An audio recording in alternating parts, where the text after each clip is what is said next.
Harvard Divinity School. God is Red, 50th Anniversary Symposium. The Impact of God is Red on Native American Rights and Native American Religions, October 6th, 2022. Okay, I think we can go ahead and get started for an event that's been in careful planning for some time. Very excited that the evening has finally arrived. So good afternoon and welcome. My name is Joseph Gahn. I'm a cultural psychologist. I'm a professor here at Harvard, and I'm up here because I'm the faculty director of the Harvard University Native American Program, which I've done since 2019. I'm also a member or citizen of the Ani-Grovant Tribal Nation of Fort Belknap in Montana. I want to start tonight by just opening with a land acknowledgement that HUNAP worked in partnership with the Massachusetts tribe of Ponkapog to develop. And that acknowledgement reads as follows: Harvard University is located on the traditional and ancestral land of the Massachusetts, the original inhabitants of what is now known as Boston and Cambridge. We pay respect to the people of the Massachusetts tribe, past and present, and honor the land itself, which remains sacred to the Massachusetts people. The Harvard University Native American Program, or HUNAP, is an inter-faculty initiative of Harvard University, and our mission is fourfold. First, education, to cultivate the development, achievement, and impact of American Indian, Alaska Native, Native Hawaiian, and other indigenous students to further the goals of the Harvard Charter of 1650, which committed the president and fellows of Harvard College to, quote, the education of the English and Indian youth of this country, unquote. The foundation is really this charter from 1650, so education is an important part of our fourfold mission. A second is community, to create and nurture a thriving community for Native American and indigenous people and their allies and supporters on campus. And we do that through these kinds of events, but also through the reception, which you are all invited to and we'll mention before we close out today. A third domain is scholarship, to promote university-wide engagement with Native American and indigenous issues in support of indigenous self-determination through relevant research, teaching, partnership, and exchange. And finally, inclusion, to expand the presence, visibility, and impact of persons of Native American and indigenous affiliation or descent on campus in a wide variety of roles. We're really grateful to be doing that tonight in this very event. So for these reasons and more, HUNAP has been delighted to collaborate with Professor Ann Braude and the Harvard Divinity School in jointly sponsoring this 50th Anniversary Symposium dedicated to celebrating Vine Deloria Jr.'s influential book, God is Red. In addition to HUNAP and the Harvard Divinity School, other sponsors of this event include the Center for the Study of World Religions and the Canada Program of the Weatherhead Center for International Affairs at Harvard University. Allow me now to introduce my colleague, Phil Deloria, who will convene the remainder of tonight's opening event. Phil Deloria is the Leverett Saltonstall Professor of History at Harvard University. His research and teaching focus on the social, cultural, and political histories of the relations among American Indian peoples and the United States, as well as the comparative and connective histories of indigenous peoples in a global context. His first book, Playing Indian, 1998, traced the tradition of white Indian play from the Boston Tea Party to the New Age movement, while his 2004 book, Indians in Unexpected Places, examined the ideologies surrounding Indian people in the early 20th century and the ways Native Americans challenged them through sports, travel, automobility, and film and musical performance. He's currently completing a project on American Indian visual arts of the mid-20th century and co-editing with Beth Piatote, I Heart Nixon, Essays on the Indigenous Everyday. Phil, please.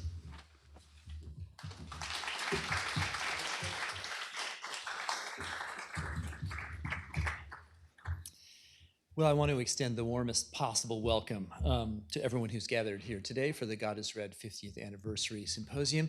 In particular, I'd like to greet those who are online. There's many of you, and you're with us in spirit, if not in body, an important part of the community that will come together over the next day or so as we talk about this book, God is Red.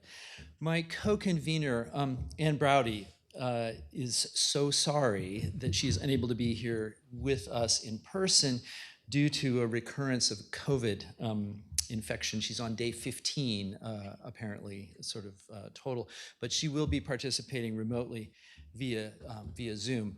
The time, effort, and care that Ann has put into this event, I think, makes her absence even more keenly felt.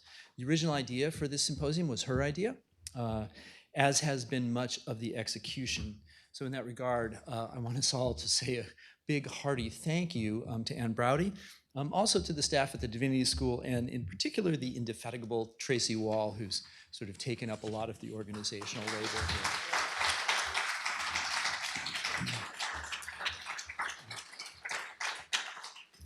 So as many of you know, Vine Deloria Jr. was my father, and so there's a kind of a joy for me here, as well as a sort of Oedipal groove, frankly, but in a good way, And I actually trace that good way to 2019, to the 50th anniversary of his very first book, Custer Died for Your Sins. And there was a number of sort of celebrations, including a very large conference at the University of Colorado, where we gathered together to sort of think about that book.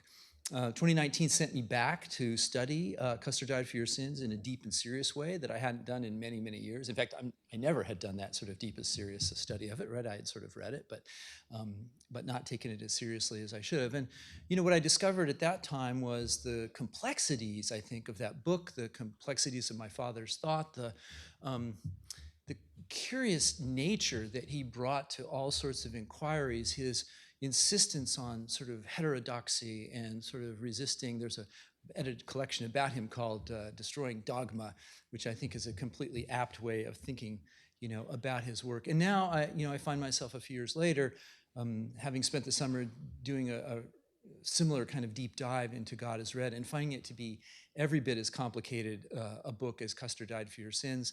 It's pointed me to several of his other books, including in particular The Metaphysics of Modern Existence, which is, I think, his most sort of deeply philosophical kind of book, and to the book that's one of his last books, The World We Used to Live In which he makes a case, I think a really interesting case, an argument that's based upon multiple forms of evidence about the powers and the spiritual kinds of lives and worlds of medicine people, historically.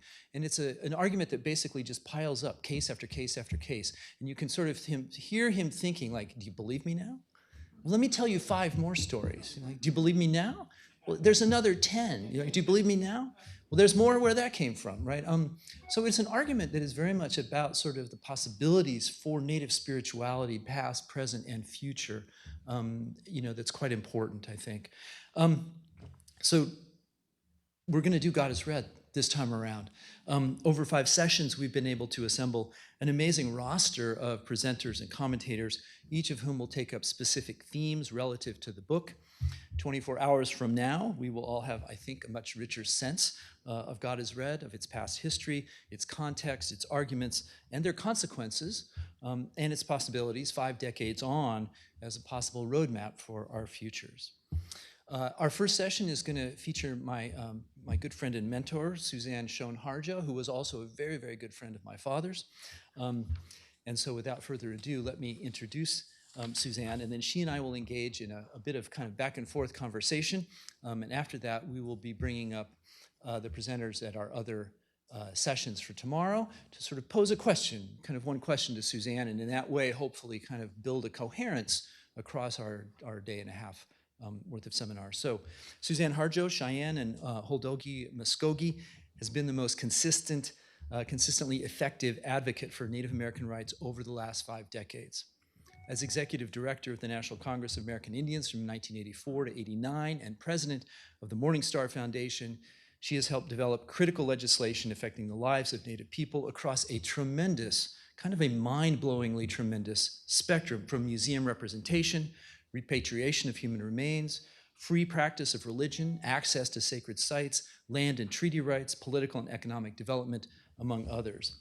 At NCAI, Suzan Harjo led the final charge that produced 2 major pieces of legislation: the 1989 National Museum of the American Indian Act, which created NMAI out of the old New York Museum's collections, and established the repatriation guidelines for the entire Smithsonian institution system. And as well as that, the Native American Graves Protection and Repatriation Act of 1990, which extended repatriation requirements to all museums receiving federal support, and which has opened up an entirely new era in the relationships between Native peoples and American museums and the institutions, oftentimes in which they rest, including our own Harvard University. Suzan Harjo served as a founding trustee of the NMAI and has maintained her commitment to that museum, serving as the guest curator for the acclaimed exhibition Nation to Nation, Treaties Between the United States and American Indian Nations, which is still up in the DC Museum. She began as a poet, writer, radio broadcaster, then a newspaper columnist, an essayist, and now still a voice on social media. She continues to produce incisive political commentary. In 2014, President Barack Obama awarded her the Presidential Medal of Freedom in recognition of her long career of activism and advocacy.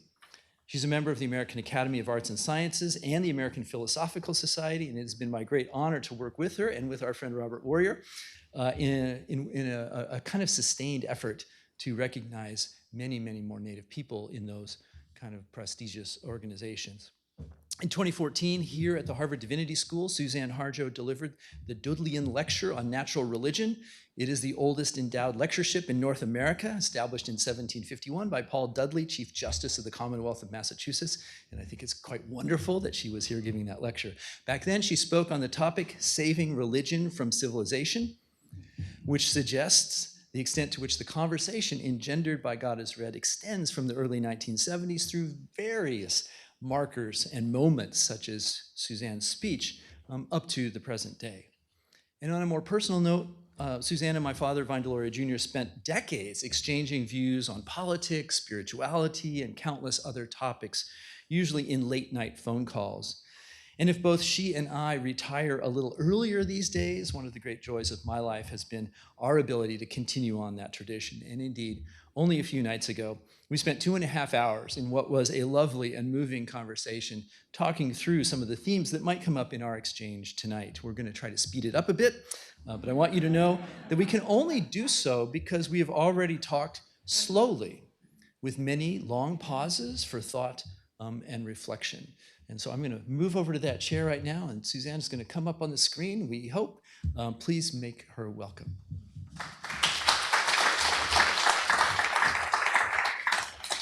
It's the Shure SM58, the classic rock and roll mic, right? I always feel happy when I've got one in my hand.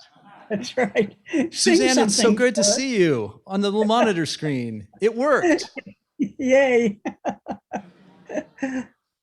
So I wonder, you know, in our conversation the other night, we started by talking about politics, and I wonder if we could maybe sort of begin there. For those who don't know the book well, you should be aware there's 3 editions, with a 50th anniversary edition and an audiobook forthcoming, thanks to Fulcrum Press, which has been really wonderful about publishing my dad's work, and to his very good friend Bobby Bridger, who has been really interested in making his work accessible through audiobooks. But one of the things I think that's most notable about that first edition from 1973 is the ways that it reads not only as a serious critique of Christianity and a description at a somewhat general level of indigenous spiritual kind of life, but also of political work. So where the later books open with 2 chapters on the contemporary moment of the early 70s, the first edition opens up with 3 chapters on it.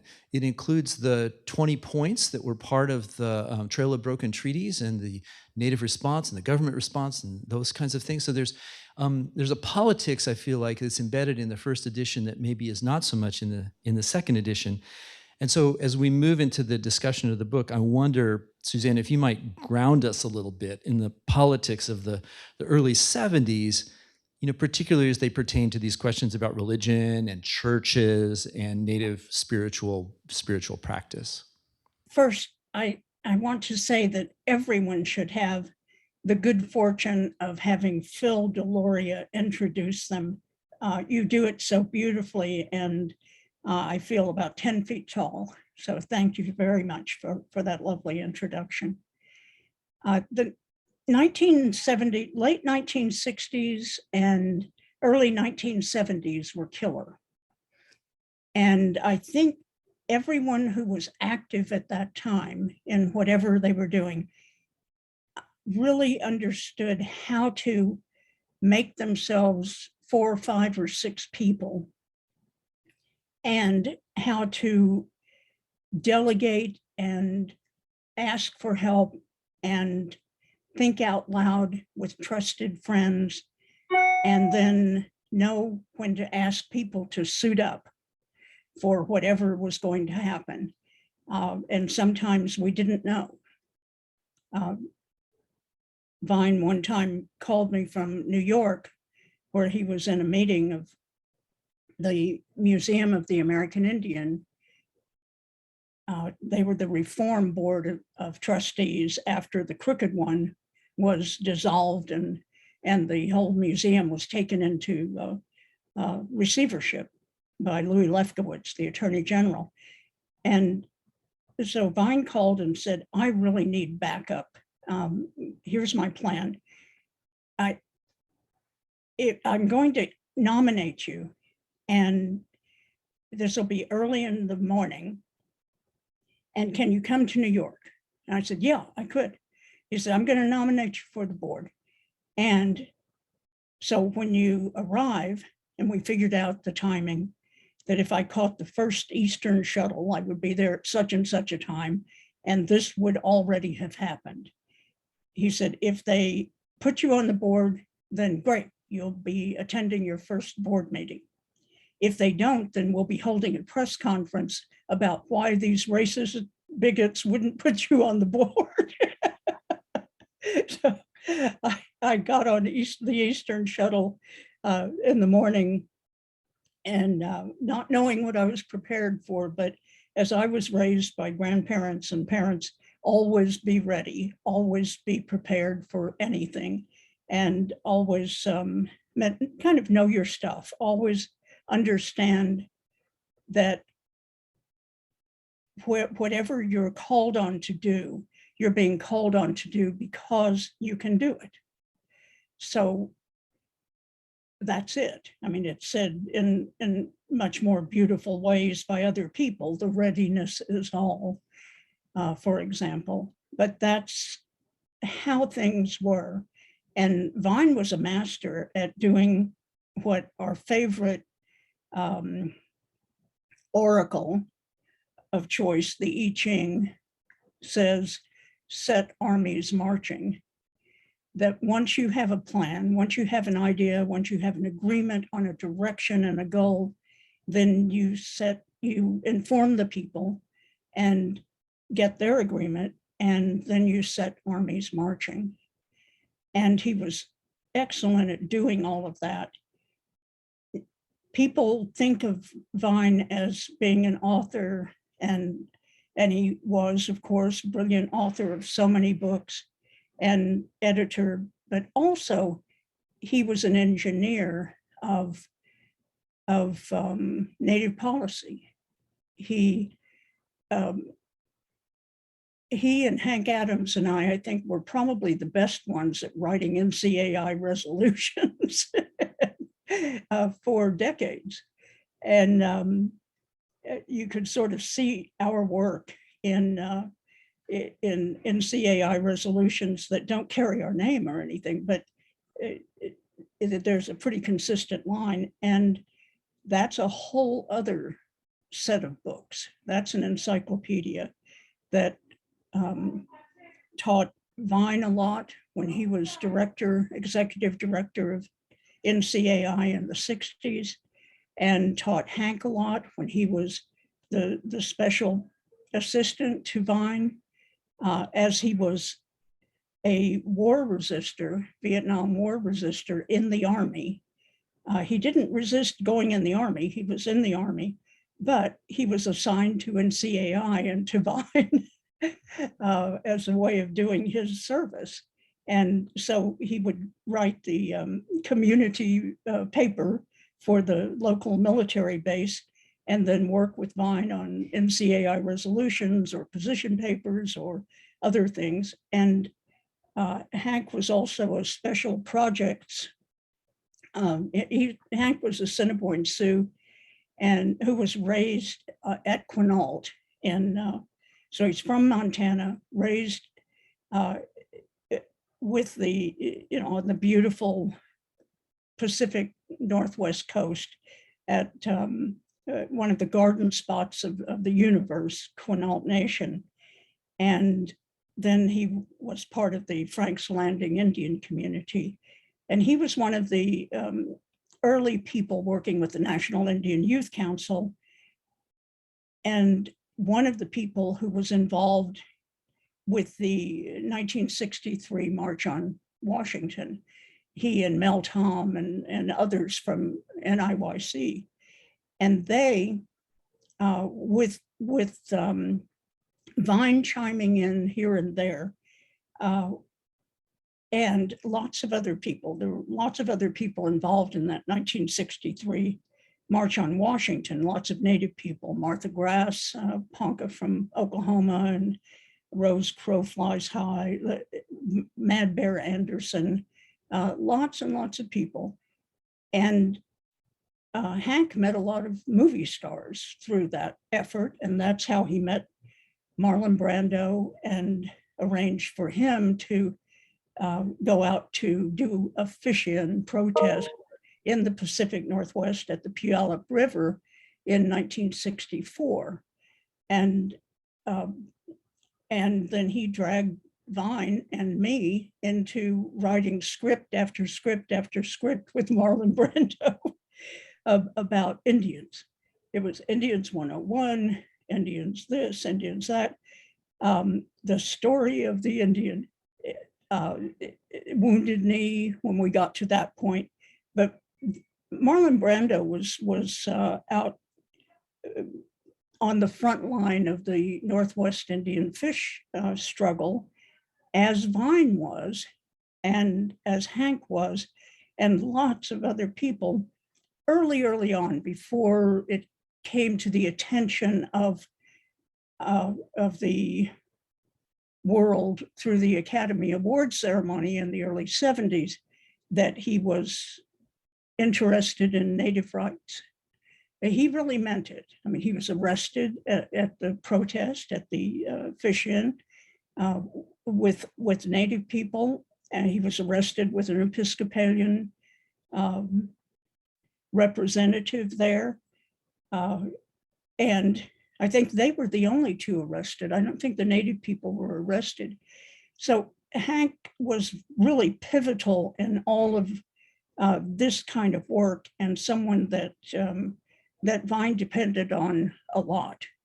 And Hank depended on Vine a lot. And they would call me and get me to suit up for things I didn't even know the outcome of or couldn't predict. And I'll say that now that I've mentioned Marlon Brando, that Hank said when he went to his house, Marlon Brando wanted him to visit him, and he showed up at his house and in Hollywood, and Marlon Brando wanted to know what the fish thing was about. And so Hank explained it and explained it and explained it. And anyone who knew Hank Adams knows that he has a wonderful way of explaining everything in the world from the beginning. And everyone always would say, not the beginning, start somewhere in the middle or the end. Right. And he said that that Brando was riveted on his every word, and Hank was saying, "I'm doing so great here. I'm really telling this story just right, and the intricacies of it." And he even posed at the fireplace and put his arm on the mantle of the fireplace, imagining that he was really striking a wonderful pose of someone who knew everything there was about Pacific Northwest fisheries. And when he finished talking, Marlon said to him, "Would you mind if I fixed your teeth?"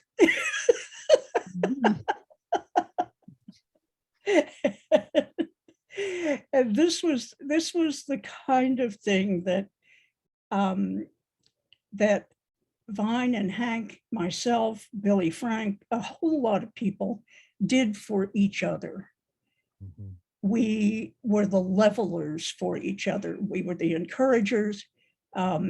We were the fixers, the cleanup crew, the cooks, or whatever was needed.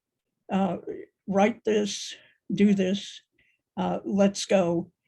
And a lot of work got done. A lot of what people don't understand as movement work got done because we were all fast typers, and we could write it, just type things up, and we knew how to mimeograph. We knew how to, and Xerox, the revolution of Xerox. So all of these things were hugely important skills, and we knew how to find the armies to set marching. Many a time, Vine and I would go into the bars in any given city that we happened to be in, because there weren't Indian centers, there weren't gathering places. We have a really luxurious situation now where there are those places, but no, if you wanted to find the native people, you went into you asked for the worst part of town, and then you went there and asked what was the ruggedest bar in the place. And I have vivid memories. I was the designated memory for much of that time. And I have vivid memories of a lot of those discussions that when I look at the book God is Read, or any number of books, but especially God is Read and Custer, and We Talk, You Listen, and the last one,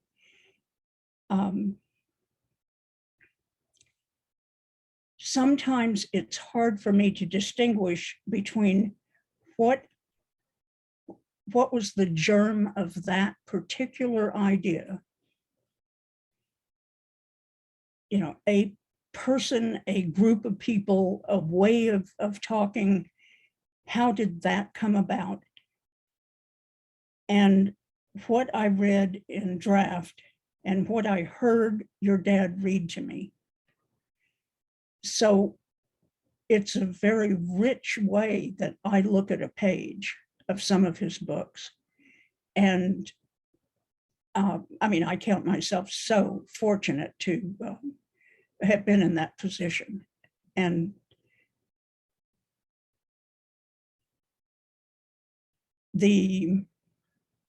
I think the way we all got through all of that was just to understand that we were always being called on to do the impossible. And we had every confidence in each other and in ourselves that we could. Mm-hmm.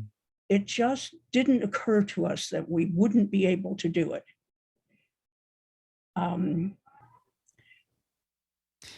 You know, Suzanne. And, well, go ahead. Well, I was just going to say, when we were talking the other night, you drew a kind of through line. You used two words that really were striking to me. One was defender, defense, and the other was combat. And you actually were willing to draw a kind of a straight line between, you know, his time in the Marines, which was very important to him, his sort of work at NCAI, and then his subsequent writing career, and then all of the politics, right? That there was a sort of continuity there, you know, across time. And this feels to me like what you're describing is that particular context. I truly think that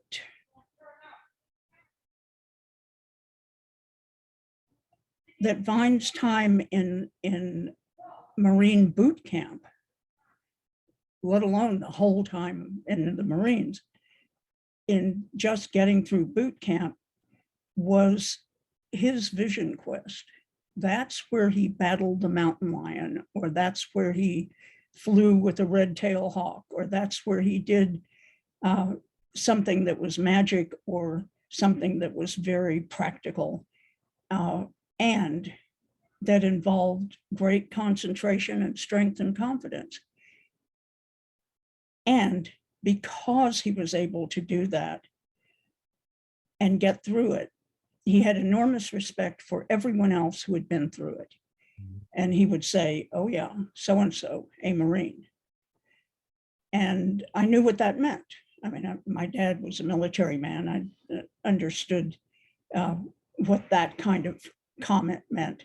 And it's very respectful. I mean, even though we were against the Vietnam War and all of that, that was a point of view. That was a worldview. That was not respecting or not respecting the people who were prepared to defend and protect the people. So I You know, think that, go ahead. he always drew an invidious comparison, right, between the Marines and the Army, and he would say, you know, look, the Marines will pull their comrades out, you know, at the risk of their own death, and the Army will just leave them there. And I think he felt like the Marines was sort of a warrior society, you know, in that sense. There is a piece of writing that is sort of just sits within our family where he talks about a kind of a transcendent sort of experience while he was on patrol in boot camp. And, you know, I think you're quite right. I think it's easy to sort of think like, oh, you know, pass through the Marines and all of this. But I think you're right, that boot camp experience for him of sort of coming into a robust physical and intellectual and sort of perhaps I think also even spiritual kind of confidence that, you know, he might not have had before was really quite transformative for him.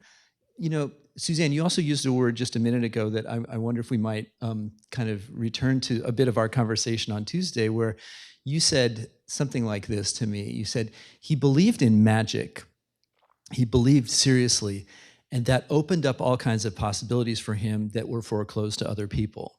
And you also sort of were thinking with me out loud about a kind of trajectory of that, right? About more and more over time. And it feels like that might be, your reflection on that might be helpful for us in terms of thinking a bit about how God is read unfolded and its effects and consequences. Like Hank drug us into script writing with Marlon Brando and working in the Pacific Northwest and doing things with salmon and anadromous fish and the laws surrounding that, and resolutions and writing and organizing people. And I drug us into repatriation, which we didn't call, we just called it give them back or leave them alone or put them back or leave them be, or they're our ancestors, not yours. And how would you like your grandma to be dug up and so on. So from the 1960s forward, we worked on repatriation and sacred places protection, and everything that goes with that, everything that the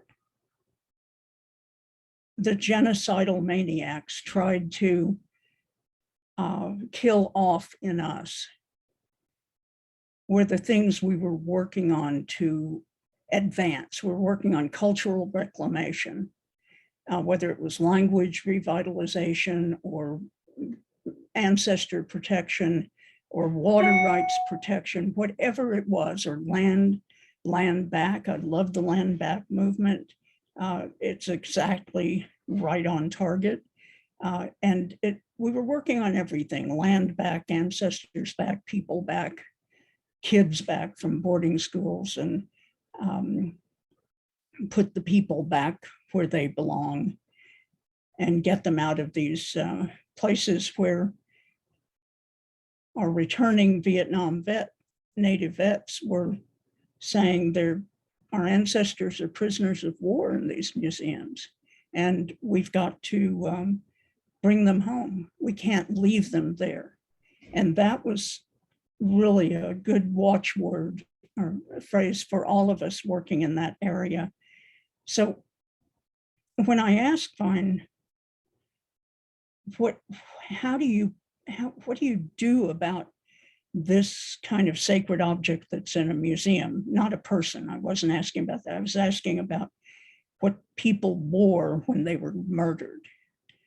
Well, we were thinking about repatriation and about sort of some of this was sort of a place where it's kind of an emergent spiritual sort of, focus for him. I mean, the early sections of the book, there's a kind of highlighting of the summer of 1971, right? And 71 as being this very violent time, but also the summer of 71, the discovery and the unearthing of so many Native remains everywhere, right? I mean, there's a section in there that's very, very focused on that, right? Those particular issues.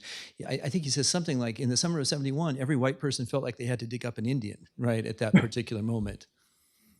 Yeah, that's absolutely right.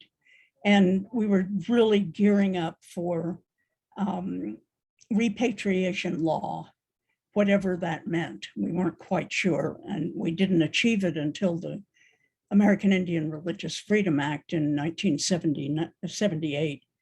And then we had a repatriation. One of the whereases is about repatriation.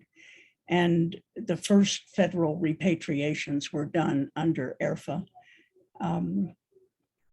When I first went to, I know where I was, when I first went to Vine and asked him, when he was director of NCAI, and to me, he was our most important Indian. That's what that meant to me. And so I went to him and said, how would I go about, protecting, getting back, doing the right thing by the people whose things are in this museum, which was the Museum of the American Indian, never imagining that either one of us would be connected with that museum at some point or that collection. And I expected him, I was ready to take mental notes. I was standing there with a baby on my hip and ready to receive, the wisdom of this important Indian. And when I've written this, I've said, I don't know the answer to that or something to that effect. He actually said, beats the shit out of me. He said, but I'll tell you what, I'll find out about it and I'll help you and I'll have your back. And you can't ask for more than that from any person. Well, so we helped each other. We backed each other up. We were sounding boards for each other. And I'm not just talking about myself and Vine. I'm talking about a whole cadre of people. The people the Cheyenne say that you take the people into battle that you would choose for friends, and only them. And you only take people into battle who know how to make a peace, which is the other part of that that's so important. And, to know when you've won, or to know when you've lost, or to know when you have an agreement. All of that is so important. So what we collectively were doing with each other in our families, in our extended families, in our circles of friends, was to teach each other and learn from each other. Life skills kinds of things, tips, and strategies. We've got to make a plan to get this done. This is what we need done. How do we get there? How do we do that? Oh, well, you just do this, this, this, and this. Some people were good at saying that, and others were not, but could hear that that was a good thing and build on that. So it was very much a we culture, and not at all a selfie culture. It was not, there, most of the time, things that we wrote didn't even carry our names. Mm-hmm. And we were writing in other people's voices for organizations and all of that. I'll tell you, if Vine is credited with 30 books, I bet he has more than that in things that he wrote for other people and things that he,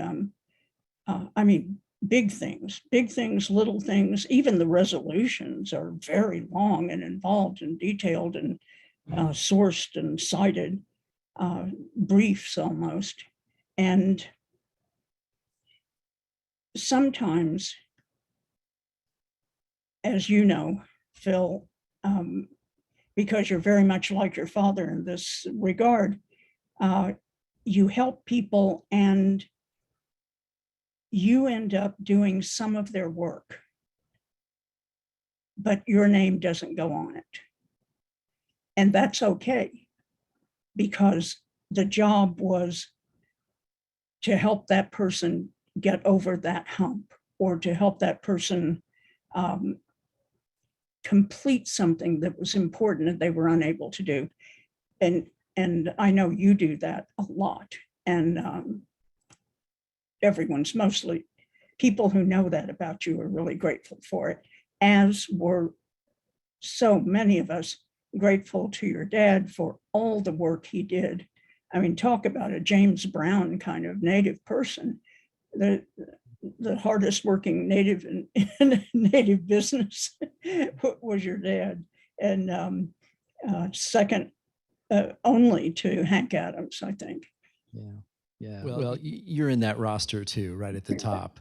So, I mean, it is, I'm always stunned by, he'd play solitaire for an hour, before he went into his office to write. And, he was addicted to watching The Godfather, which he probably saw, I don't know, 50, 60, 100 times, and he had a few other films that were like that he watched over, and over again. And he was very social. There were a lot of times people coming through the house. It's always kind of boggled my mind as I think about my own kind of writing, and I think I'm writing all the time, but I'm not even in the same universe. I think most of us are not in the same universe in terms of productivity. And I totally agree. There's the books, and then there's all of this sort of structure of articles and pieces that Robert Warrior and I were just talking about this, that are out there.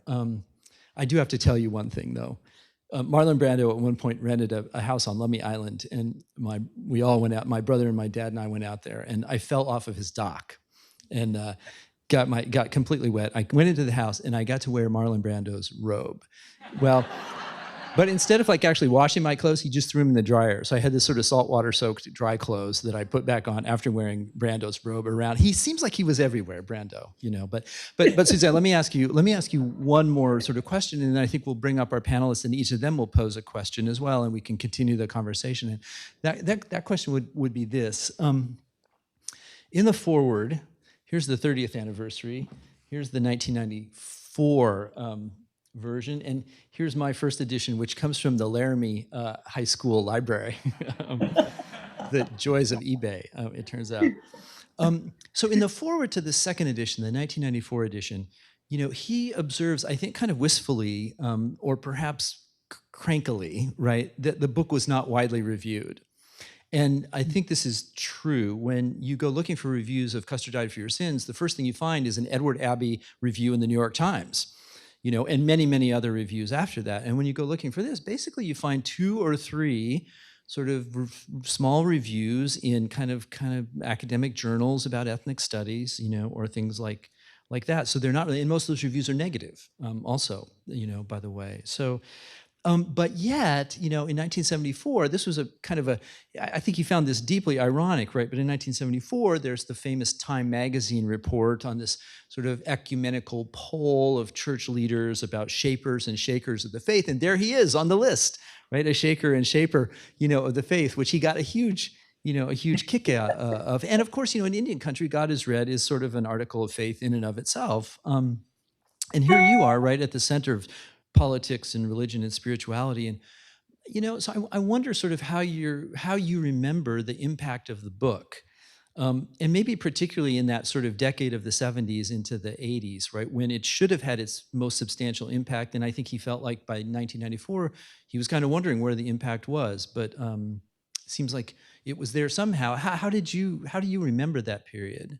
When Custer was published, every Native person had a copy and kept reading it and reading it and reading it and telling it and telling it and telling it. It became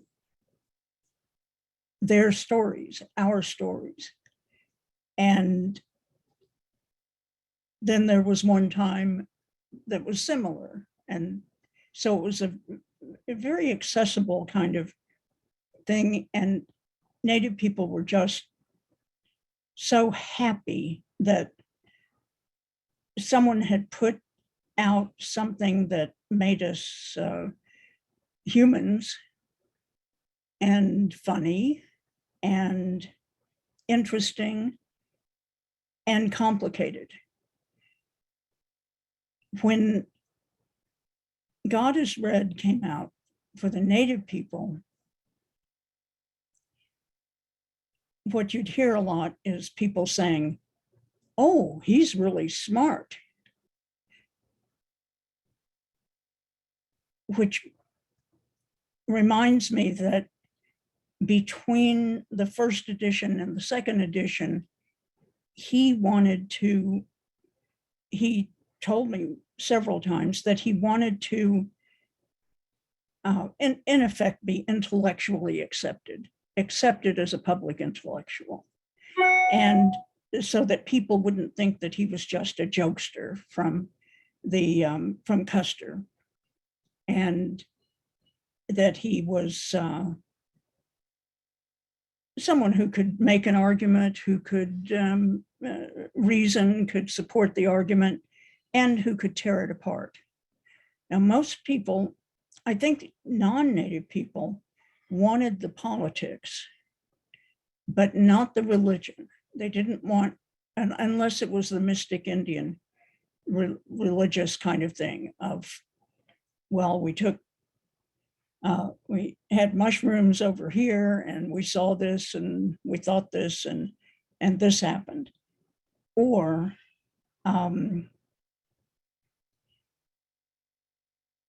we saw a UFO and it landed in the Grand Canyon, and guess what? There were Native people there. So there was, he was being vilified for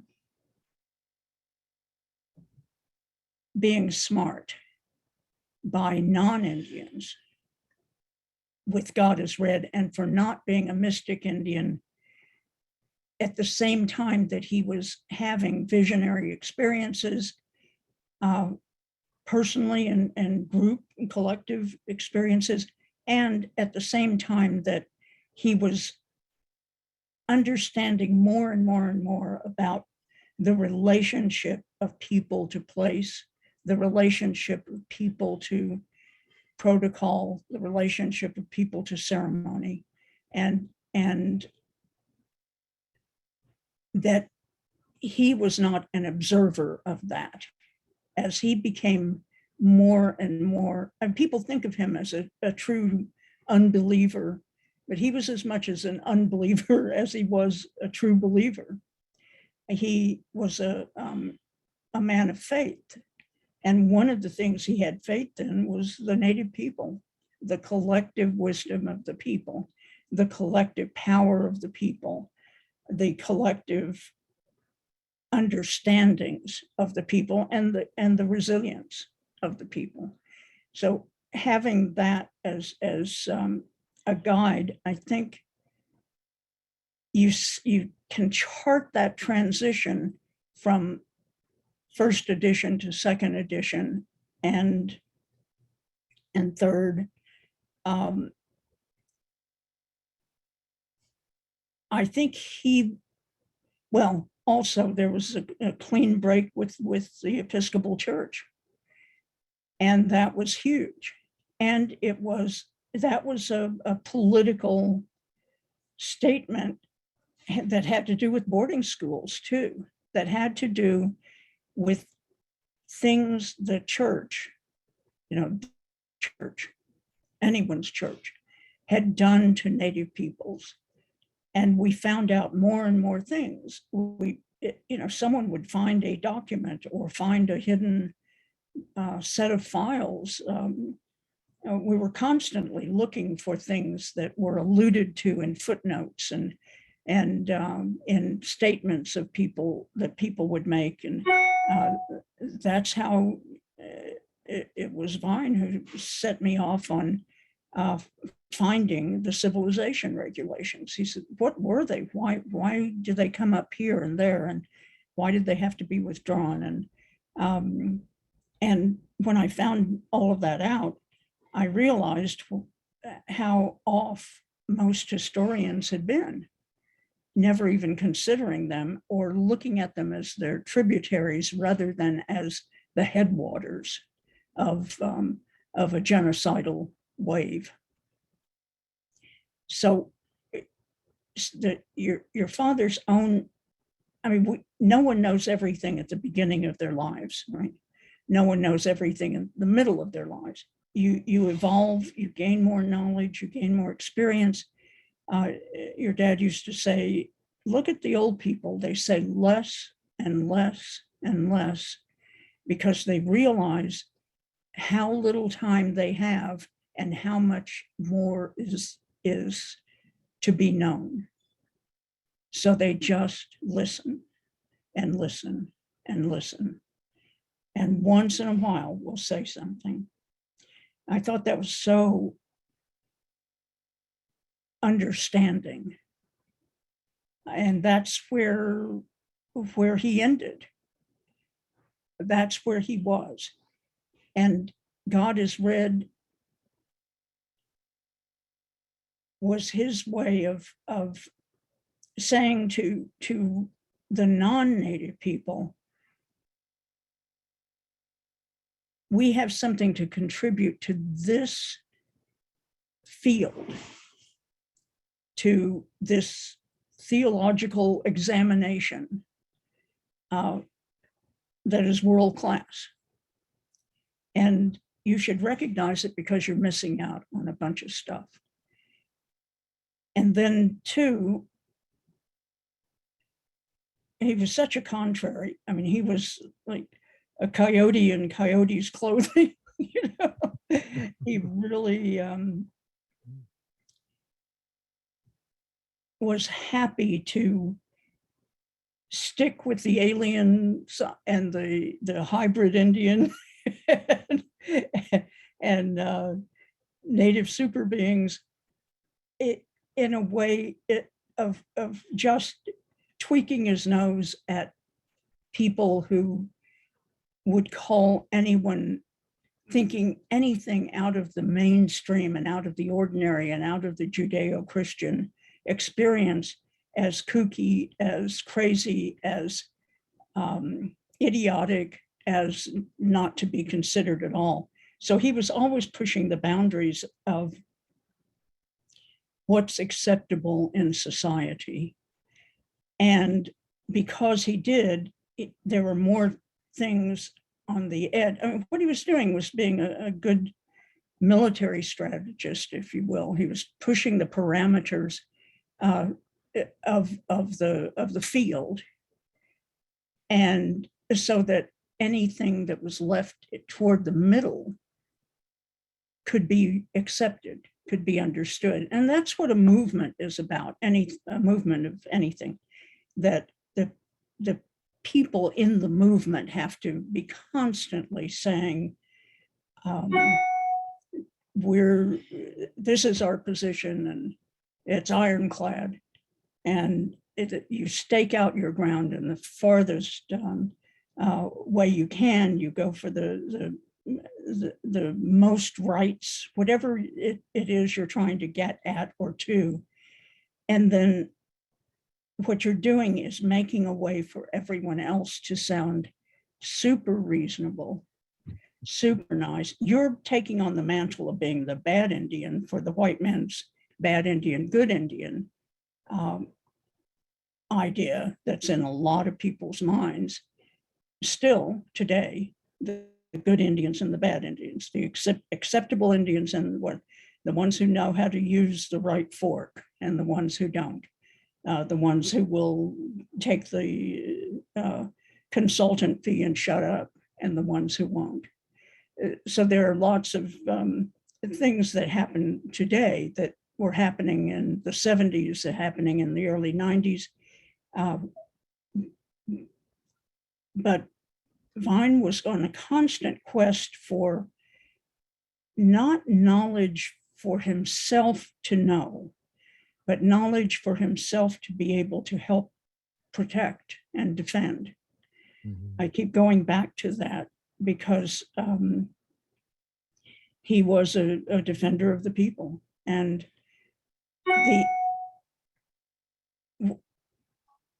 when he did the traditional knowledge series, that's what he was doing. And when he did his last book, that was, of course, what he was building toward from the very beginning, trying to find a way to let everyone who needed to know how to produce an evidence base for whatever it is you're doing. I got an email today from our friend Richard Leventhal at the University of Pennsylvania, who said he was going to try to tune into this discussion, and remembered fondly his talks with and Richard Leventhal is an archaeologist and anthropologist and used to be the head of the leading anthropology museum in the country at UPenn, the Penn Museum. And he said, my favorite person, Vine Deloria, and all our discussions about giants. And that I would say, but where's the evidence? Where's the evidence? And he said, oh, you mean besides these newspaper accounts of people who were 18 feet tall and who were 15 feet tall? That's evidence. So that's what he was doing, was building an evidentiary base for all of us. And he would say, paper, they always want paper. You have to get paper. And if you want to know what they've done, look for the paper. And that's because they always tell on themselves, because they never throw anything away. They'll hide it, but they won't throw it away. Right. Right. Well, let me invite the panelists to come up, and I'll do just a very quick little introductions, because these are all scholars and teachers who deserve deep introductions, but those will happen tomorrow. So tonight I'm just going to do a very basic thing. Robert Warrior is the Hall Distinguished Professor of American Literature and Culture at the University of Kansas and a citizen of the Osage Nation, the author of several books and countless articles. He was the founding president of the Native American and Indigenous Studies Association. His first book, Tribal Secrets, began a long intellectual history engagement with the thought and writing of Vine Deloria. So Robert, welcome. Michael McNally is professor and chair of the religion department at Carleton College. Along with two other books, he's the author of Defend the Sacred, Native American Religious Freedom Beyond the First Amendment, for which he retooled himself with legal studies training in a kind of a sustained and deeply impressive way. It is our pleasure to welcome Michael back to Harvard, where he took both an MDiv and a PhD in the study of religion.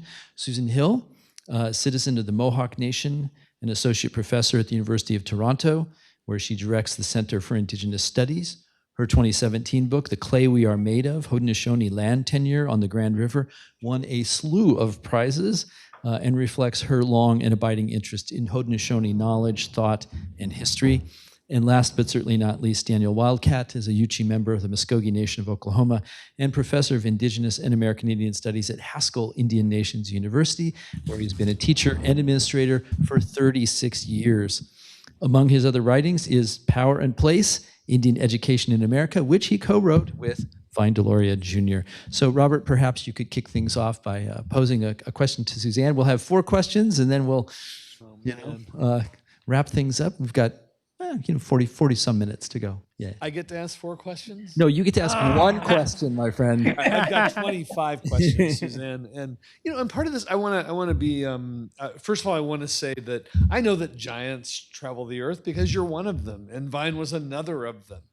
And so, this is part of saying out of just immense respect and admiration and marveling at the contributions that we're discussing here.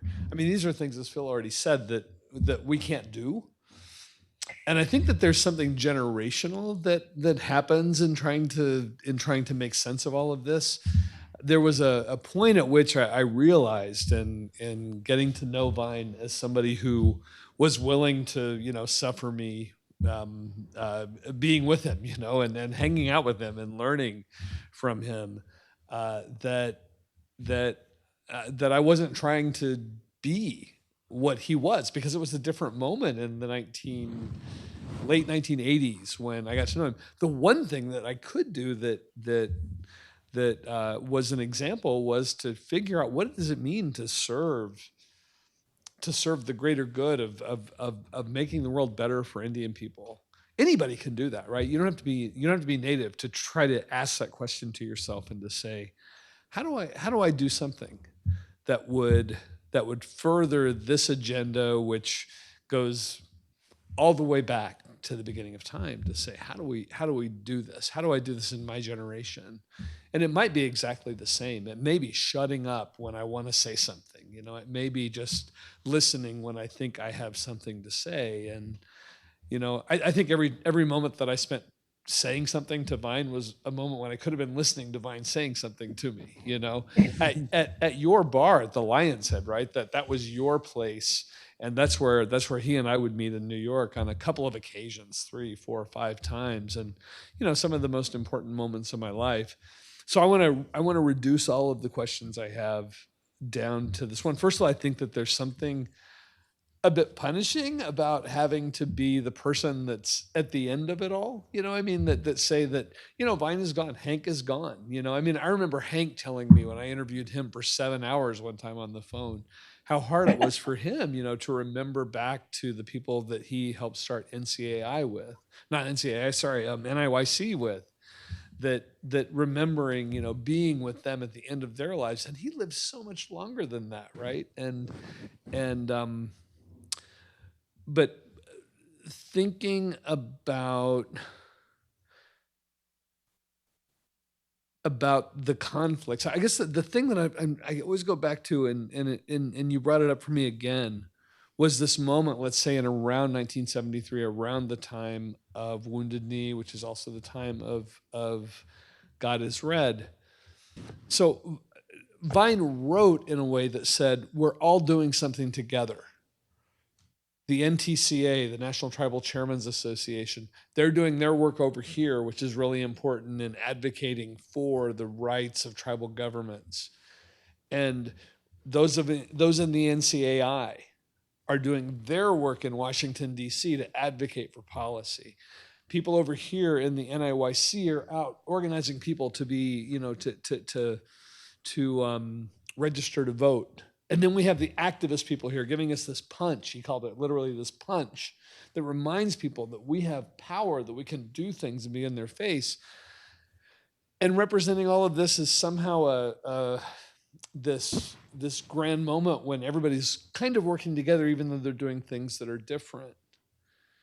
And yet you reminded me as you talked that wasn't how everybody in that group saw each other. The NTCA people, the tribal council, tribal chairman, tended to really not like the activists, right? There was a real tension there. Vine in God is Red indicates he doesn't, he thinks that the activist wing doesn't deserve its place at the front of the line, that the churches especially are kind of serving that agenda, right? And so I wondered, I don't want to just say, well, Vine didn't know what he was doing. Obviously he did.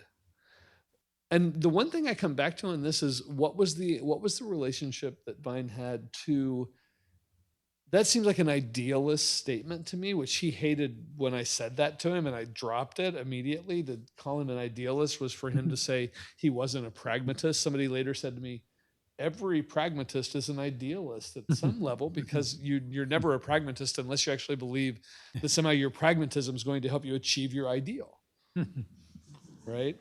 That's a philosophical. I wish I'd have been able to say that to Vine, when he was alive, just what he would have said. He would have run circles around it probably. But I just wonder in that moment, I guess that's the one question I would say, how did you all think about that? Vine reflects it in his writing. But I still can't make sense of that, because I see, like, in this, Phil and I have disagreed over so many things. We've known each other since graduate school, and I think that's productive and fruitful. If we were doing politics, it'd be different, right? Politics is when you say, hey, I disagree with you, but what are we trying to do here? We're trying to get this policy passed. We're trying to do this. We're trying to achieve this. But now if there's just a principle, an idea, then we disagree and we kind of duke it out. We fight it out. We say, God, how can you be so wrong? We're just doing intellectual sovereignty, I think. Right, exactly, And how dare you steal my ideas in the midst of our argument here? But you're exactly right to do so, right? And so, but you don't always end up agreeing, right? And anyway, that's a jumble of ideas and things. And I wonder how you all made sense of that, because I marvel at how much was achieved in the midst of it. And I know that the way I think about it is not necessarily right. But anyway, I'd love to hear what you think of that jumble of ideas. Then and now and always, we're all related, and in some way. And it wasn't that you just did what your family wanted, or you just did what your nation wanted, or your clan, or your society. You did what was called for on a national level. People were working on a national level, even if they didn't realize it, because everyone was doing networking, everyone was doing outreach, everyone was doing all of the things that people talked about later, and trying to figure out how do we achieve this? Who do we need to talk to?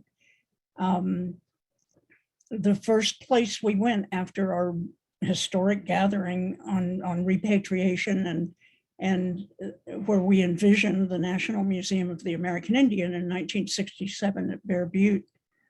The first place we went to, there were several teams that were sent out from there to go to different places to see if others wanted to be part of this coalition that we built, that we had pledged ourselves to. And Zuni Pueblo was the first place we went, and that is because one of the Vietnam vets buddies, one of the Cheyenne's Vietnam vets buddies at that meeting at Bear Butte was from Zuni, so that's why we went there. And from there, that developed a relationship with Robert Lewis, who later became the head of the National Tribal Chairmen's Association, and NTCA, while they hated activists and were activists was a dirty word, and they were part of the committee to reelect the president, and part of they had an organization, Republican Indians for Nixon. While they were on that side of the politics, they also were from someplace and represented someplace. And the people that they were accountable to had, as a first effort, the protection of the children, the protection of elderly, and cultural reclamation. So we combined efforts to work on eagle feather returns, making eagle feather possession not a crime for Native people. And that was working with Bob Lewis, because no one in NCAI at that time was interested in that. And everything is cyclical, right? So while there were things that NTCA would not work with Hank Adams on, Robert Lewis and I got along fine and worked on many cultural rights issues, as did Vine with some of the tribal leaders of that time. And Vine really knew how to do that, because he said, you have to don't let people just be mad at each other. Don't let people just be mad at you. Just go up and shake their hand and treat them like a friend, and they'll forget that what they were mad at you about.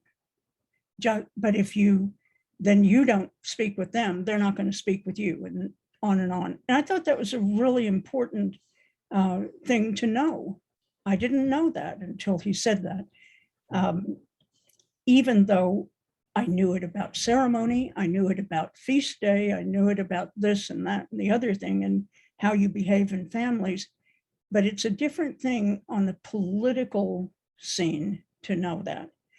And it all comes down to respect. So you had to find the people who you could be friends with and could take into battle and make the peace with, no matter what they were doing in their organization. I backed up Joe Dela Cruz, who took over in TCA and then dissolved it. He was the youngest chairman elected in the country when he was doing that. And he was elected as head of NTCA at a time when they had a BIA telephone number. It was connected to the Bureau of Indian Affairs, an extension phone. I mean, it wasn't even their telephone. It was kind of crazy. But there were things that Joe needed from NTCA, tribal leaders across the country, help with jurisdiction issues, help with the fishing rights struggle, help with on and on and on with sovereignty recognitions, and that he couldn't do through NCAI at a given time. When Vine was at NCAI, it was a golden era. It was less so after it. The reason I wanted to be executive director of NCAI was because Vine had been. I mean, that really is the thing. And so here's the practical working Vine. He said, I said, Joe Dela Cruz wants me to be director of NCAI, stand for election and all of that. What do you think? And he said, don't do it. Don't do it. He said, you will not survive. He said, I found myself underneath my desk sobbing because I knew what had to be done and I knew that I wasn't up to the task. I couldn't do it. And he said, it will overwhelm you. So I thought about that. And I went back to him and I said, well, you know, I'm glad to know that and your experience. I'm going to do it anyway. And he said, okay, great. Here's what we need to do. And he rattled off a list that in effect became the agenda, the working agenda for the whole national Indian country. While I was director, was that list that he rattled off, because we were the ones who pushed for Senator Inouye to become chairman of the permanent, re-permanentized Senate Committee on Indian Affairs. And he looked to Vine Deloria and to Warren Lyons and myself in several meetings in New York and Washington to set his agenda for what he would do as chairman, and to back him up. And we did that. And that was a great partnership. So we were all in, I think it's just sort of like putting on a feast. You know, someone has an idea, let's put on a feast, and then that's the last you see of that person. And everyone else, oh, okay, well, we know that it's this time and we have this many days. And so then people just start dividing themselves up and organizing and doing it because so-and-so who was respected wanted it done on this day and not any other day. Or certainly if you're talking about ceremony, then you know who's in charge of that. It's the person who's allowed to look at the sky and tell you, this is when we're going to do this. This is when we have to do this, and where and when, how, at whatever cost. But for practical organization, you have to be a person who's grown up in a certain way around community work, around extended family work, where you know what needs to be done. You know where your place is. the power of place is in part knowing where you fit in. So no one has to tell you, go over and do that. You know that that has to be done. You look around, see something that has to be done, and you do it. That's the kind of it when you operate that way, and everything is part of the Indian rights movement, where you move fast and are accountable to everyone, but no one person or entity can stop you, can block you. Once everyone decides what to do, then that's a powerful force. If you have lots of people who have self-selected or been selected because they have those skills. Joe Dela Cruz was not the person who caught the fish, but he was the person who convened meetings of NCAI, for example, when he was president, and you would always find him in the serving line as the chairman of one of the host tribes, serving all the people their food and chatting with everyone. And this salmon came from here, and this came from here, and these shells came from there, and this was right here, and come to our territory and see this, and you're so close, come spend a week.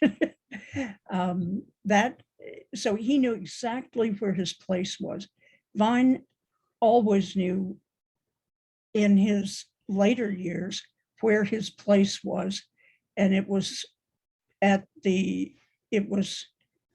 place he never sought or thought he would end up at, and that was at the very top of the mountain, as far as being looked up to, admired, loved, listened to, read. And he's such a contrarian. He would always, the worst thing that he would say about people, and he said this, I heard him say it about lots and lots of different people, is, he or she, that so-and-so, they don't know anything they haven't read in a book. Mm-hmm. He was always looking for people who knew stuff that they hadn't read in a book, which is funny coming from someone who writes books. That you hope they were going to read your book and learn something. One can only hope. Why don't we turn to a second question, Michael? Yeah, sure. Unless anyone else has a question that's following up on this, because mine moves in a slightly different direction. Well, it's good to be among all of you. It's amazing to be among these folks up here, and wonderful, Suzanne, to listen to your voice and hear your stories. I had another question that I was going to ask, but something you said a bit earlier gave me a pause. And you said that, in your view, one of the things that is going on in God is Read is putting out to non-Native people how Native traditions have something, you said, world-class. I loved how you put that, world-class to offer in the space of religion and theology, and urgent and necessary that it be engaged. There's other times in the book where, and maybe this is more in the chapter that was added in 1992, where it borders on arguing that Native traditions are kind of incommensurable with religion, Western religions. Mm-hmm. And I wondered what you thought about that tension in this book, and that tension in your work with Vine Deloria, the political work and the intellectual work. Mm-hmm. And of course, some of that is all the people, the wannabes, the academic wannabes, of which I might be one, who come into the space and take up necessary oxygen. So I wonder what you thought of that. We've been forced into the religion box. and to our detriment in law and in policy. Congress doesn't know how to deal with us as religious people. Religion doesn't quite fit because while we're very conservative and have protocols and have ways of doing things, we're also very flexible and non-rigid,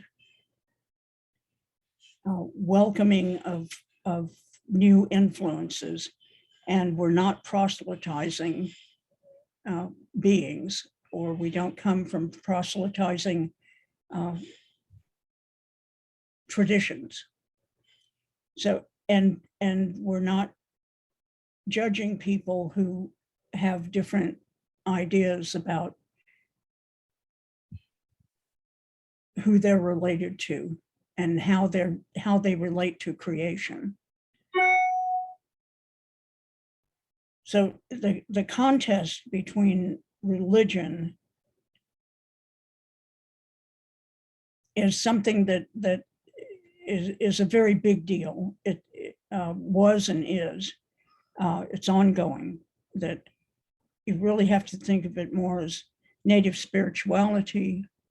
Some people just want to call it our ways. So you hear lots and lots of people say native ways or Pueblo ways or Gila River ways. These are just our ways, rather than trying to call it anything. And that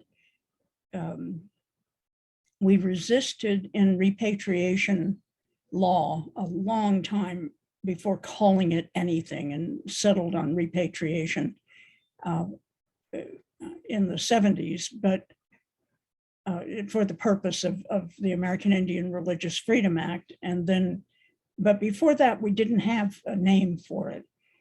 And then we didn't know how to refer to what we were talking about. And before we got the lexicon of that universe changed and codified, we would just say we want our people and things back. We don't want them to be prisoners. We don't want them, so everything was put them back, or leave us alone, or leave them alone, let them go. It was all about freedom and respect, and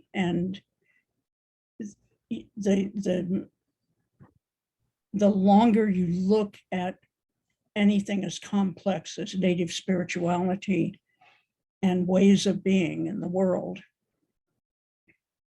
and protection of sacred places and sacred objects and ancestors, and the way you look at language and what it tells you, and what it tells you about place, and what it tells you about relationships among people, and the relationship of people to other beings in the world, and how we're supposed to be in proximity to them or juxtaposition to them, and where our place is at any given time, and where no one else can be at any given time except us, whoever us might be.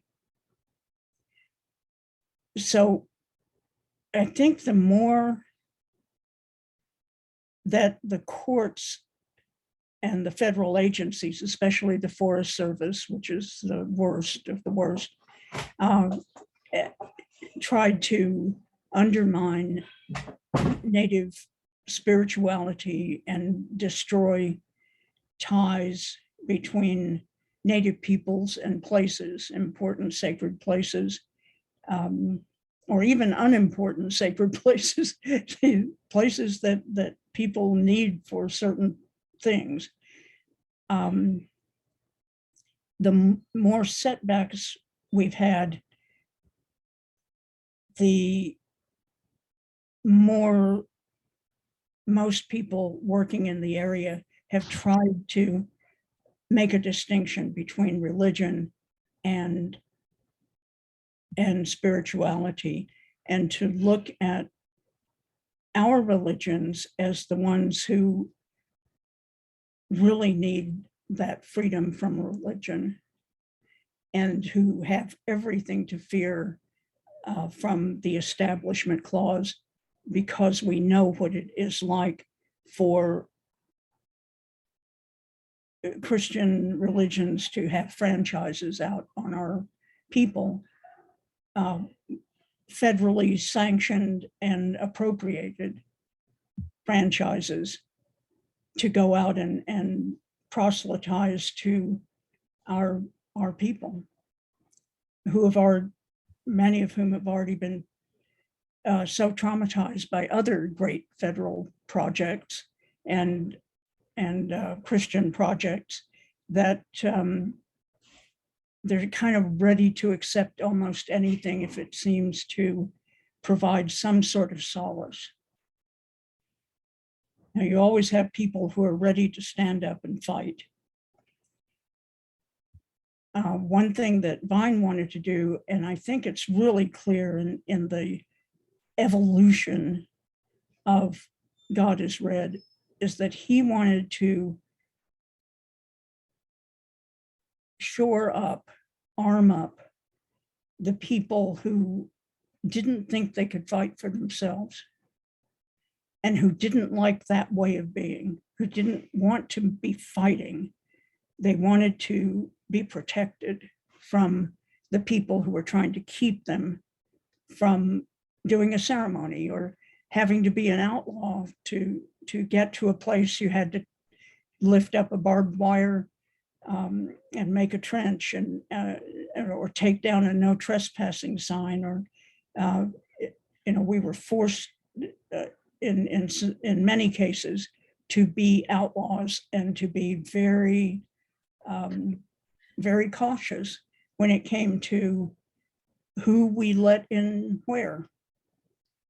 And you're talking about a lot of 1971 was a heck of a time. You're talking about Nixon's enemies list,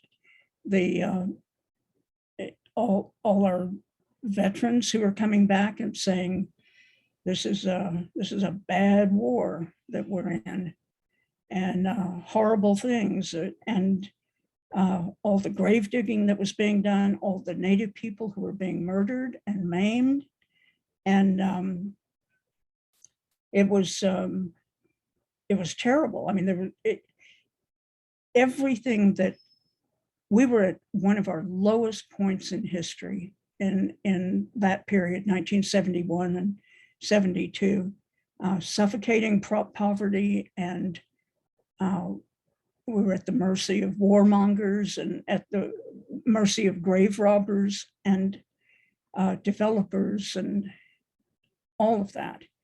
And anytime we looked for sanctuary in the church, whatever the church was, or in the law, or in just the ability to get around and do things and figure it out ourselves, we often did not have that kind of assistance. And that's one thing that Vine always railed against with the churches, of course, the Episcopal Church, but the churches generally, and the do-gooders. Mm-hmm.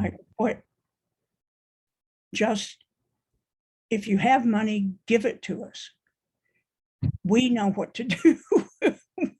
We don't try to make a favorite Indian of your church just because that's the one who's going to tell more Indian people to join. If you want to help Indian rights, then help us.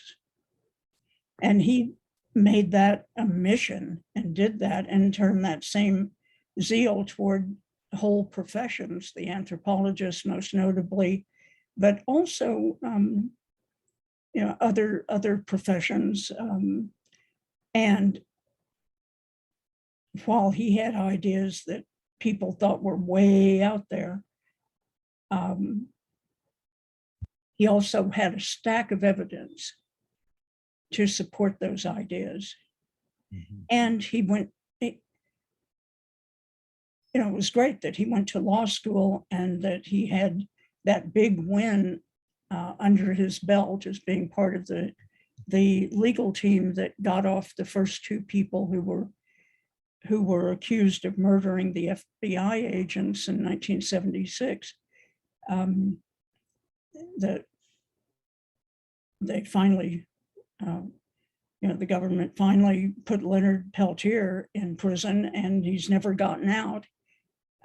But the first two people on the team that Vine was on were acquitted on the same evidence. And there was more evidence against them. So he picked up a lot of prosecutorial skills. He picked up a lot of a different kind of way of looking at things, having gone to law school, and a way of saying, I know how we can use the law to help with these religious freedom and establishment kinds of issues.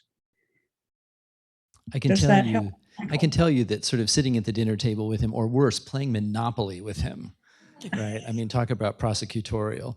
So we have a few minutes left. I wonder if maybe Sue and Dan can both sort of frame a question, and then Suzanne, maybe perhaps you can sort of think of a response to both, Okay. just in terms of where we're at in terms of time. Okay, sure.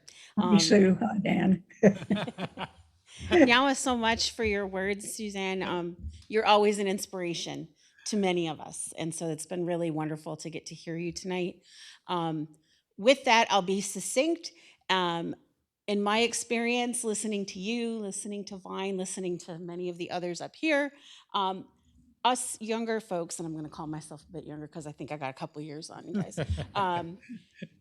We're used to marching orders. So I'm going to ask you for some marching orders for, particularly for scholars and for Native public intellectuals. What do you think are the key things we ought to be focusing on in the coming years? That's a great question, Dan. So like, you're going to have to top that. She stole my question. What can I say? What can I say? Okay, so Suzanne, what do you think? Where do we go? What are our marching orders? Or what are Susan Hill's marching orders?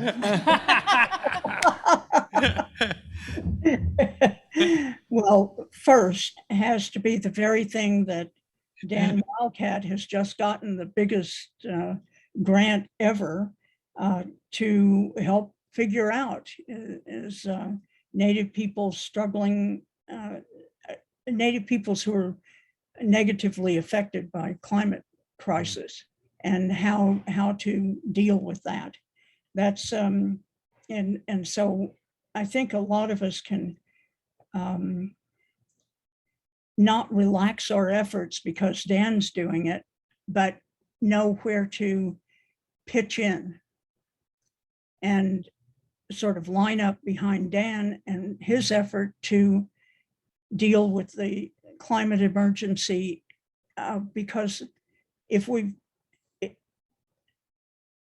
just been dealing with Ian. Mm-hmm. Ian just marched up the East Coast and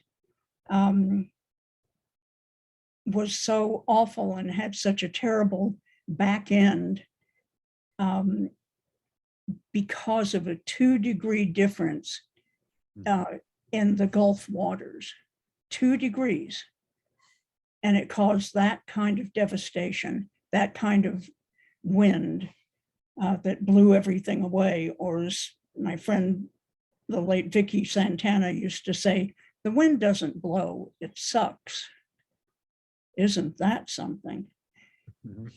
And I believe that entirely. So Ian sucks. And that's the first thing we have to attend to is the people who are in crisis because of what the world is continuing to do to put us in crisis, and to protect sacred places.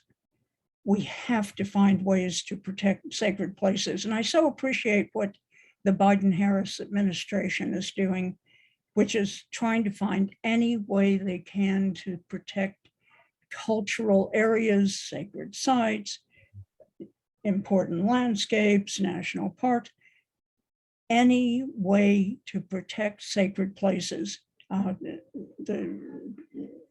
tuning into the 2030 initiatives and trying to do everything that's possible with every agency that can, so that you don't have the Forest Service, because of its horrible policies, anti-Indian policies, and anti-native sacred places policies, in litigation, setting policy for a whole administration, as they have for every administration now since the 1970s. That it's directly traceable to the Forest Service, and it continues to do it. So it drags the Justice Department with it, and then they claim supremacy over every other department and say, well, Interior, you can't really say anything about sacred places. And they just make things up. It's like certain Supreme Court members just make things up. One thing they just made up was co-management, that Right. co-management needs new legislation, that you can't have co-management without legislation. Well, that's a lie. I mean, that's just made up stuff.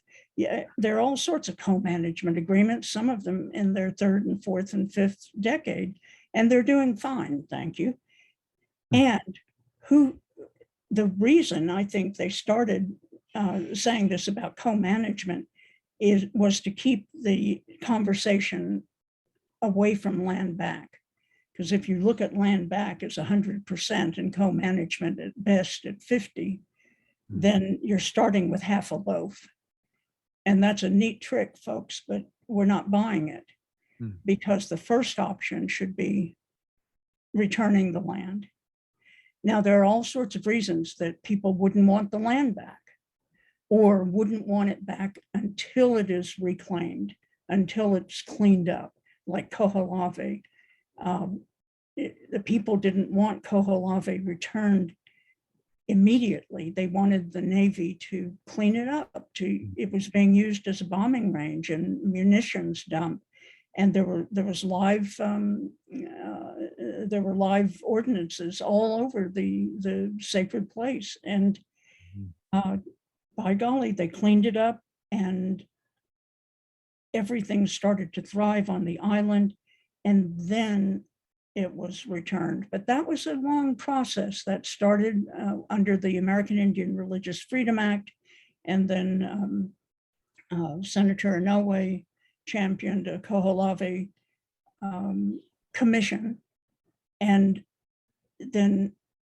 we started out with a Department of Navy that had great leadership, they were the very best of all of the 50 plus agencies implementing the American Indian Religious Freedom Act. The Navy Department was the best.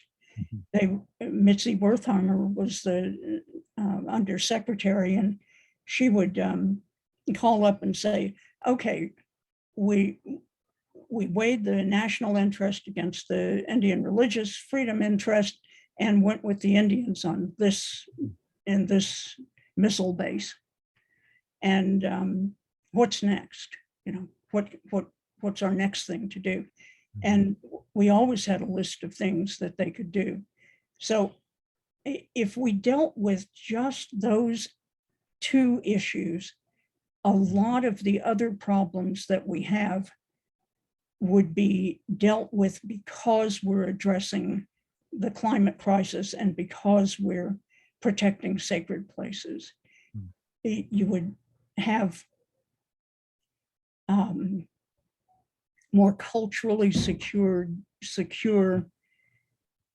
Native children and teenagers, young people, because of the strengthening of cultures and them knowing their place in the world and sharing in the traditional knowledge. Everyone talks about traditional knowledge, but a lot of people think it's something that's out of their reach. And this is the time when people are when you protect a sacred place, when you revitalize a language, when you make sure that you have water in a drought-stricken place, or you know how to protect yourself from too much water, whatever the situation might be, you're making it safe for the children. You're making it accessible to the children. You're making it possible for young people to be much more secure in themselves and have many more optional images.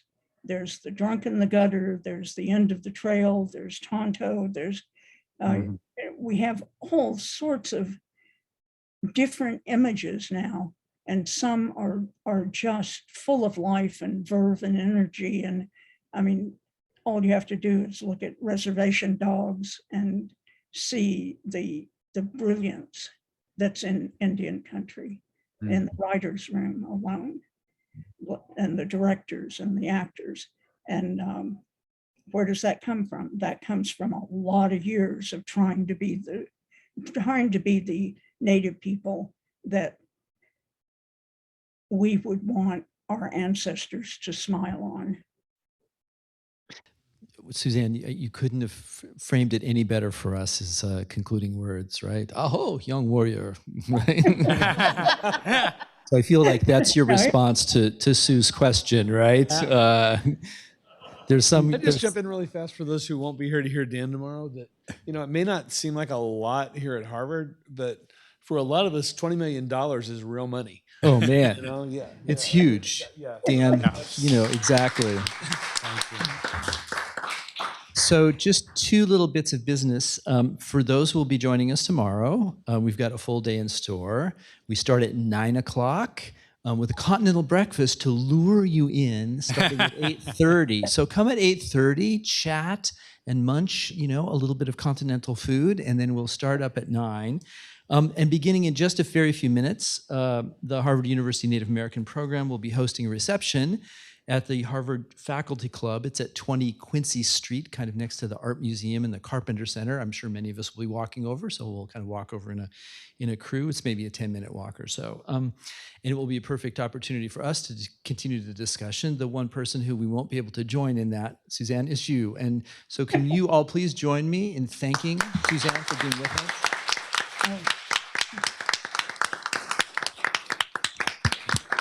Thank you for having me. Thank you so much, Suzanne, and thank all of you. And we'll see folks at the reception, and we'll see you tomorrow. Sponsors: Harvard Divinity School, Harvard University Native American Program, Center for the Study of World Religions, the Weatherhead Center for International Affairs. Copyright 2022, the President and Fellows of Harvard College.